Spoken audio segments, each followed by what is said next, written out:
Vamos lá, que a convidada de hoje é a Tariana Rocha. Ela é psicanalista, terapeuta e autora do livro Família Narcisista. Entenda o impacto e cure-se. Tudo bem, Tariana? Obrigado pela presença aqui. Oi, tudo bem? Muito obrigada pelo convite. É muito bom poder falar desse assunto em qualquer lugar. A gente podia começar primeiro definindo o que é o narcisismo. O que é uma pessoa com essa característica?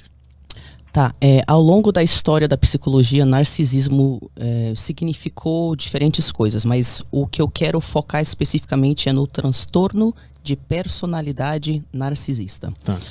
Um transtorno de personalidade é diferente de uma doença mental, porque uma doença mental você pode tratar.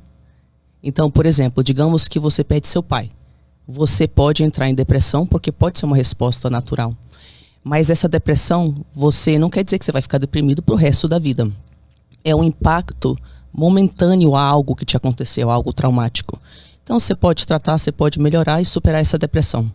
E é assim que funciona a doença mental. Já quando a gente fala de transtorno de personalidade, nós não temos pesquisas que mostram que é possível você mudar a estrutura de personalidade dessa pessoa. E ou seja, é muito mais grave do que uma doença mental. E quando se trata do transtorno de personalidade narcisista, nós estamos falando de pessoas que não conseguem interagir com outras pessoas como se essas outras pessoas fossem indivíduos à parte, com direito às próprias opiniões, à própria existência, aos próprios valores, ao próprio jeito de existir. Quem tem transtorno de personalidade narcisista tem certas características, como, por exemplo, a necessidade de ser o centro das atenções em todos os momentos. Então, um exemplo é a sua formatura e você tem um pai com transtorno de personalidade narcisista e ele não aguenta você estar recebendo atenção na sua própria formatura, porque o seu sucesso mostra para ele, na estrutura fragilizada de personalidade que ele tem, que ele é um lixo.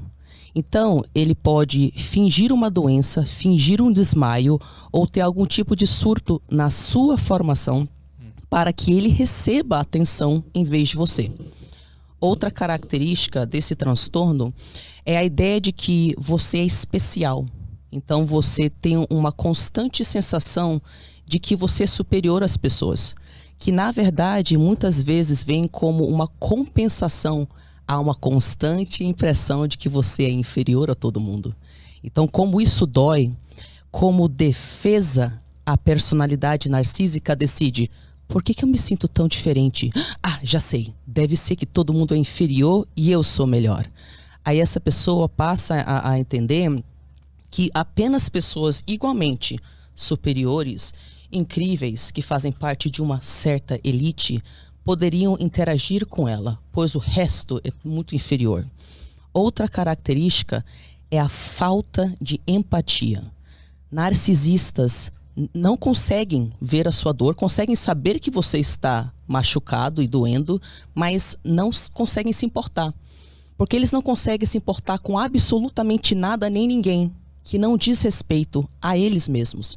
Mesmo que o sofrimento seja da própria filha ou do próprio filho, não conseguem sentir empatia no sentido de: poxa, os meus comportamentos estão deixando a minha filha com depressão ou com ideação suicida.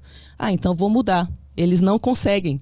Eles não conseguem ter motivação de não machucar você. Porque eles não conseguem enxergar que eles estão fazendo alguma coisa que está prejudicando os outros. Não, eles conseguem enxergar. Eles enxergam? Isso aqui é uma pergunta muito interessante. As pessoas falam: mas espera aí, se a pessoa sabe que está te machucando, a consciência disso não seria o suficiente para mudar? E não. Muitas pessoas sabem que deveriam comer melhor, fazer exercícios e não ter compulsão alimentar para emagrecer. Mas será que no momento lá que elas estão cheias de algum impacto emocional, elas conseguem controlar a compulsão alimentar? Não. Então, existe uma gigantesca diferença entre você perceber que um comportamento te faz mal e faz mal aos outros, e você achar que você tem uma razão para mudar o seu comportamento. Primeiro que essa mudança de comportamento seria para o resto da vida. Porque é uma mudança que exige um esforço fenomenal para você tentar reestruturar a sua personalidade. E segundo, que no caso de narcisistas, para eles terem uma mudança de comportamento, eles vão ter que fazer uma coisa que eles não conseguem, que é assumir erros. Se o narcisista, no fundo, se sente inadequado e como compensação a essa profunda sensação de inferioridade, ele tem que fingir que ele é grandioso, que ele tem todas as respostas, que ele está sempre certo, que são os outros que erram, que ele sempre sabe a solução. E que, mesmo que você pegue ele fazendo algo de errado, ele é mentiroso patológico.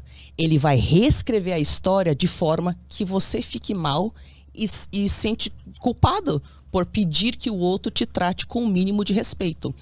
Narcisistas não conseguem mudar um comportamento porque eles não têm motivação. E eles não conseguem entrar em contato com a humilhação, a vergonha e a culpa de perceber que ao longo das décadas de vida deles, eles destruíram inúmeros relacionamentos. É muito pesado. Quando uma pessoa descobre que tem transtorno de personalidade narcisista, ela quer fazer de tudo para não enxergar isso. Até porque você não acha nenhuma informação positiva na internet sobre o tratamento desse transtorno. Então, mesmo que você seja diagnosticado, você não vai achar terapeutas que lidam com você. Você entendeu? Porque não, agora, hoje em dia, o conselho oficial de terapeutas, se você lida com um narcisista, é cortar contato. Então, você imagina como é que é pesado você ser narcisista também, ver esse tipo de informação na internet e você não acha em lugar nenhum um pouco de informação que diz que você pode melhorar, porque não tem pesquisa que mostra que eles possam. Quando